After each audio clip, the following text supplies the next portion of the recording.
জাতির আকাঙ্ক্ষা এবং অভিপ্রায় বাস্তবায়নের নির্বাচন। এবং এই নির্বাচন হলো বাংলাদেশের রাজনীতির কাঁধ থেকে, রাজনীতির পিঠের উপর থেকে সওয়ার হওয়া সমস্ত ভূত তাড়াবার নির্বাচন। বলবেন ভূত আবার আসলো কোত্থেকে? বাংলাদেশের রাজনীতিতে বড় বড় দুইটা ভূত সওয়ার হয়ে বসে আছে।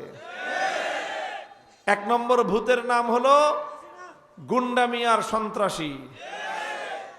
এক নম্বর ভূতের নাম কি? গুন্ডামি আর সন্ত্রাসী। বাংলাদেশের সাধারণ মানুষের এমন একটা বিশ্বাস হয়ে গেছে যে 200-400 গুন্ডা পালতে পারে না, সে কি নির্বাচন করবে? সাধারণ মানুষের একটা ধারণা হয়ে গেছে যে সন্ত্রাস করতে পারে না, চাঁদাবাজি করতে পারে না, নির্বাচন করবে কেমনে?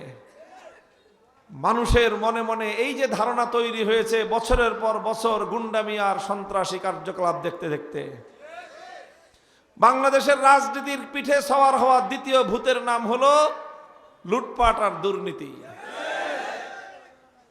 যারা রাজনীতি করে 54 বছর ধরে যেই রাজনীতি চলে আসছে, ক্ষমতার রাজনীতি যারা করে তাদের অবস্থাটা এরকম, নির্বাচন আসলে 5 কোটি 10 কোটি 20 কোটি টাকা ইনভেস্ট করে নির্বাচিত যদি হয়ে যায়, পরবর্তী 5 বছর সুদে আসলে 20,000 কোটি, কেউ কেউ লক্ষ কোটি টাকা জনগণের সম্পদ চুরি করে বিদেশে পাচার করে। এই হলো দুই ভূত, যার কারণে বাংলাদেশের মানুষ অনেক চেষ্টা মেহনত অনেক পরিশ্রম করা সত্ত্বেও দেশের উন্নয়ন হয় না। লক্ষ্য করে দেখবেন বাংলাদেশের প্রতিটি সেক্টরে এই দেশের মানুষ কতটা পরিশ্রমী। আপনি যদি কৃষকের ফসলের মাঠে যান, দেখবেন এক একজন কৃষক ভোর থেকে সন্ধ্যা পর্যন্ত 12 ঘন্টা 14 ঘন্টা ফসলের মাঠে অক্লান্ত পরিশ্রম করে সোনার ফসল ফলায়। আপনি মিল কারখানায় যান, সেখানে গিয়ে দেখবেন শ্রমিক ভাইয়েরা বোনেরা অক্লান্ত পরিশ্রম করে তারা দেশের জন্য উৎপাদন করে। গার্মেন্টসগুলোতে আমাদের বোনেরা তারা যেই শ্রমটা দেয়, একদিকে তারা সংসার সামাল দেয়, আরেকদিকে তারা পরিবারের সুখ স্বাচ্ছন্দ্যের জন্য আবার কর্ম করে। এইভাবে শ্রমিক শ্রেণী তারা দেশের অর্থনৈতিক উন্নয়নের জন্য অসামান্য অবদান রেখে চলেছে। আপনি দেখেন মজদুর, মেহনতি মানুষ, রাস্তাঘাটে দিনমজুর, রিক্সাওয়ালা, ঠেলাগাড়িওয়ালা, ভ্যান চালক, নৌকার মাঝি, এরা অক্লান্ত পরিশ্রম করে ঘাম ঝরানো পয়সা এক তিল তিল করে তারা পয়সা উপার্জন করে। ক্ষুদ্র এবং মাঝারি উদ্যোক্তা ব্যবসায়ীরা রাত দিন একাকার করে পরিশ্রম করে ধীরে ধীরে অল্প অল্প করে তারা ব্যবসা সাজায়, ব্যবসা প্রতিষ্ঠান গড়ে তোলে। বড় বড় শিল্প উদ্যোক্তারা কর্মসংস্থান তৈরি করে। এইভাবে দেশের প্রত্যেকটা সেক্টর থেকে দেশের জন্য অর্থনীতির যোগান হয়।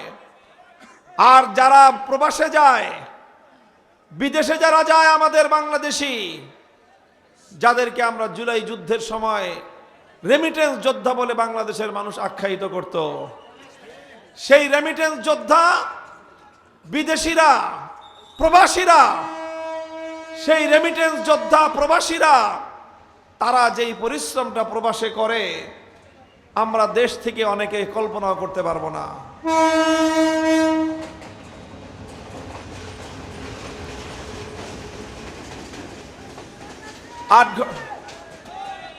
আট ঘন্টার জায়গায় 10 ঘন্টা, 12 ঘন্টা, 14 ঘন্টা পর্যন্ত ওভারটাইম করে একটা স্বপ্ন নিয়ে যে আমি একা কষ্ট করি, দেশে আমার পরিবারের মানুষজন সুখে থাকবে, আমি টাকা পাঠাই, রেমিটেন্স পাঠাই, আমার মাতৃভূমি সোনার বাংলাদেশটা উন্নত হবে।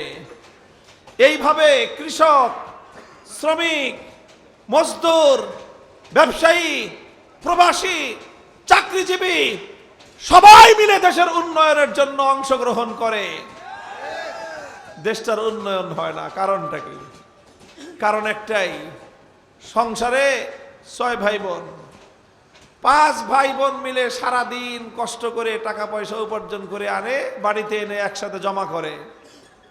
রাতের অন্ধকারে এক ভাই আছে, ছো মেরে সকল উপার্জিত পয়সা ছিনতাই করে চুরি করে নিয়ে যায়। বলেন এই সংসারে কোনোদিন সচ্ছলতা আসবে? 5-6 বোন এক চেষ্টা করে, অক্লান্ত পরিশ্রম করেও এই সংসারের সচ্ছলতা আনতে পারবে না যতক্ষণ পর্যন্ত ওই চোরাকে সংশোধন করতে না পারবে। আজকে বাংলাদেশের জাতীয় জীবনের অবস্থা হয়েছে তাই।